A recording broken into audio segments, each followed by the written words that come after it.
नमस्कार दोस्तों, जय माता दी। आज मैं आपको आश्विन मास के शुक्रवार व्रत में सुनी जाने वाली श्री लक्ष्मी माता की व्रत कथा सुनाने जा रही हूँ। तो प्रेम से बोलिए लक्ष्मी माता की जय। एक गांव में एक साहूकार रहता था। साहूकार की एक बेटी थी। वह हर रोज पीपल सींचने जाती थी। पीपल के वृक्ष में से लक्ष्मी जी प्रकट होती और चली जाती थी। एक दिन लक्ष्मी जी ने साहूकार की बेटी से कहा, तू मेरी सहेली बन जा। तब लड़की ने कहा कि मैं अपने पिता से पूछकर कल आऊँगी। साहूकार की बेटी ने घर जाकर अपने पिता को सारी बात कह दी। तब उसके पिता बोले, वह तो लक्ष्मी जी हैं, अपने को और क्या चाहिए, तू लक्ष्मी जी से सहेली बन जा। दूसरे दिन वह लड़की फिर गई। तब लक्ष्मी जी पीपल के पेड़ से निकल कर आई और कहा, सहेली बन जा। तो लड़की ने कहा, बन जाऊंगी, और दोनों सहेली बन गईं। लक्ष्मी जी ने उसको खाने का न्योता दिया। घर आकर लड़की ने माँ बाप को कहा कि मेरी सहेली ने मुझे खाने का न्योता दिया है। तब बाप ने कहा कि सहेली के जिमने जाए, पर घर को संभाल कर जाना। तब वह लक्ष्मी जी के यहाँ जिमने गई तो लक्ष्मी जी ने उसे साल दुसाला ओढ़ने के लिए दिए। रुपए पैसे दिए। सोने की चौकी, सोने की थाली में 36 प्रकार का भोजन करा दिए। जिम कर जब वह जाने लगी तो लक्ष्मी जी ने पल्ला पकड़ लिया और कहा कि मैं भी तेरे घर जिमने आऊँगी। तो उसने कहा, आ जाइएगा। वह घर आकर चुपचाप बैठ गई। तब बाप ने पूछा कि बेटी सहेली के यहाँ से जिम कर आ गई और तू उदास क्यों बैठी है? तो उसने कहा, पिताजी मेरे को लक्ष्मी जी ने इतना दिया, अनेक प्रकार के भोजन कराए, परंतु मैं कैसे जिमाऊं? चौका लगाकर घर की सफाई कर ले, 4 मुख वाला दिया जलाकर लक्ष्मी जी का नाम लेकर रसोई में बैठ जाना। लड़की सफाई करके लड्डू लेकर बैठ गई। उसी समय एक रानी नहा रही थी। उसका 9 लखा हार चील उठा कर ले गई और उसके घर वह 9 लखा हार डाल गई और उसका लड्डू ले गई। बाद में वह हार को तोड़कर बाजार में गई और सामान लाने लगी तो सुनार ने पूछा कि क्या चाहिए? तब उसने कहा कि सोने की चौकी, सोने का थाल, साल दुसाला दे दो, मोहरे दो और सामग्री दो, 36 प्रकार का भोजन हो जाए, इतना सामान दो। सारी चीज़ें लेकर बहुत तैयारी करी और रसोई बनाई। तब गणेश जी से कहा कि लक्ष्मी जी को बुला लाएं। आगे आगे गणेश जी और पीछे पीछे लक्ष्मी माता। उसके फिर चौकी डाल दी और कहा, सहेली चौकी पर बैठ जा। तब लक्ष्मी जी ने कहा, सहेली चौकी पर तो राजा रानी के भी नहीं बैठी, किसी के भी नहीं बैठी। तो उसने कहा कि मेरे यहाँ तो बैठना पड़ेगा। फिर लक्ष्मी जी चौकी पर बैठ गईं। तब उसने बहुत खातिरदारी की। जैसे लक्ष्मी जी ने करी थी वैसे ही उसने भी करी। लक्ष्मी जी उस पर खुश हो गईं। घर में खूब रुपया पैसा यूँ लक्ष्मी जी हो गईं। साहूकार की बेटी ने कहा, मैं अभी आ रही हूँ, तुम यहीं बैठी रहना और कहीं मत जाना। लक्ष्मी जी गई नहीं और चौकी पर बैठी रहीं। उसको बहुत दौलत दी। हे लक्ष्मी माता, जैसे आपने साहूकार की बेटी पर अपनी कृपा करी वैसे ही हम सब पर करना। तो प्रेम से बोलिए लक्ष्मी माता की जय। राम आए लक्ष्मण आए, देश के पुजारी आए, नित्य नेम का नियम लाए। आओ राम बैठो राम, तपसी रसोई जियो राम, माखन मिश्री खाओ राम, दूध बतासा पियो राम, सूत के पल का पोठो राम, साल दुसाला पोठो राम, साल दुसाला ओठो राम, जब बोलूँ तब ही राम, राम सवारी सबके काम, खाली घर भंडार भरेंगे, सबका बेड़ा पार करेंगे। जय श्री राम। राम जय श्री राम। यह कहानी सीता माता कहती थी और श्री राम इसे सुना करते थे।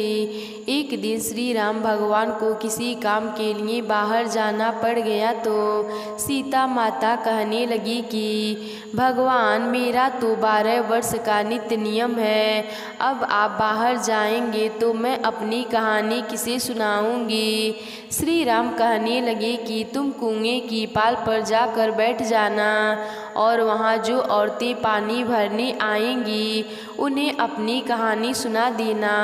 सीता माता कुएं की पाल पर जाकर बैठ गईं। एक स्त्री आई, उसने रेशम की जड़ी की साड़ी पहन रखी थी और सोने का घड़ा ले रखा था। सीता माता उसे देखकर कहती हैं कि बहन, मेरा 12 वर्ष का नित्य नियम सुन लो। पर वह स्त्री बोली कि मैं तुम्हारा नित्य नियम सुनूंगी तो मुझे घर जाने में देर हो जाएगी और मेरी सास मुझसे लड़ेगी। उसने कहानी नहीं सुनी और चली गई। उसकी रेशम जड़ी की साड़ी फट गई, सोने का घड़ा मिट्टी के घड़े में बदल गया।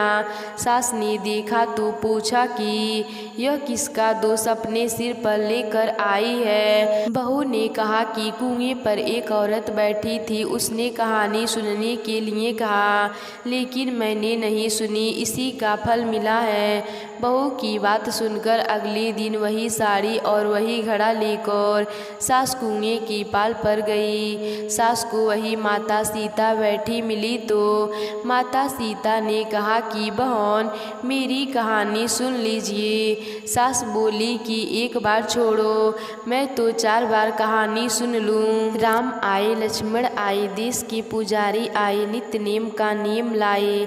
आओ राम, बैठो राम, तब सी रसोई जियो राम। माखन मिश्री खाओ राम, दूध बतासा पियो राम। सूत के पल का पोठो राम, साल दुसाला पोठो राम, साल दुसाला ओठो राम। जब बोलूँ तब ही राम, राम सवारी सबके काम। खाली घर भंडार भरेंगे, सबका बेड़ा पार करेंगे। जय श्री राम जय श्री राम। सास बोली कि बहन, कहानी तो बहुत अच्छी लगी। कहानी सुनकर सास घर चली गई और उसकी साड़ी फिर से रेशम जड़ी की बन गई। मिट्टी का घड़ा फिर से सोने के घड़े में बदल गया। बहू कहने लगी कि सासू माँ, आपने यह सब कैसे किया। सास ने कहा कि बहू, तू दोष लगा के आई थी और मैं दोष को उतार कर आ रही हूँ। बहू ने फिर पूछा कि वह कुएं वाली स्त्री कौन है। सास बोली कि वह तो सीता माता थी, वे पुराने से नया कर देती हैं, खाली घर में भंडार भर देती हैं, वह लक्ष्मी जी का वास कर देती हैं, आदमी की जो भी इच्छा हो उसे पूरा कर देती हैं। बहू बोली कि ऐसी कहानी मुझे भी सुना दो। सास बोली कि ठीक है, तू भी सुनो, और सास ने कहानी शुरू कर दी। कहानी सुनकर बहू बोली कि कहानी तो बहुत अच्छी लगी है। सास ने कहा कि ठीक है, इस कहानी को रोज़ कहा करेंगे। अब सास बहू रोज़ सवेरे उठती, नहाती धोती और पूजा करने के बाद नित्य नेम की सीता माता की कहानी कहती। एक दिन उनके यहाँ एक पड़ोसन की औरत आई और बोली कि बहन, जरा सी आँच दे देना। तो वह बोली कि आँच तो अभी हमने लगाई ही नहीं। पड़ोसन ने कहा कि तुम सुबह 4 बजे से उठकर क्या कर रही थी। तो फिर उन्होंने कहा कि सुबह उठकर हम पूजा करते हैं, फिर सीता माता के नित्य नेम की कहानी कहते हैं। पड़ोसन ने उनकी बात सुनकर फिर कहा कि सीता माता की कहानी कहने से क्या मिला। वे बोली कि उनकी कहानी कहने से घर में भंडार भर जाते हैं, सारे काम सिद्ध हो जाते हैं, मन की इच्छा भी पूरी होती है। पड़ोसन कहती है कि बहन, ऐसी कहानी तो मुझे भी सुना दो। फिर वह बोली कि ठीक है, तुम भी यह कहानी सुन लो। सारे सारी कहानी सुनने के बाद पड़ोसन कहने लगी, बहन कहानी तो मुझे बहुत अच्छी लगी। अब वह पड़ोसन भी नित्य नेम सीता माता की कहानी कहने लगी। कहानी कहने से सीता माता ने पड़ोसन के भी भंडार भर दिए। अब तो पूरे मोहल्ले में नित्य नेम की कथा चल पड़ी। हर किसी की मनोकामना पूर्ण होने लगी। ये सीता माता जैसे आपने उनके भंडार भरे, वैसे ही आप हमारे भी भरना।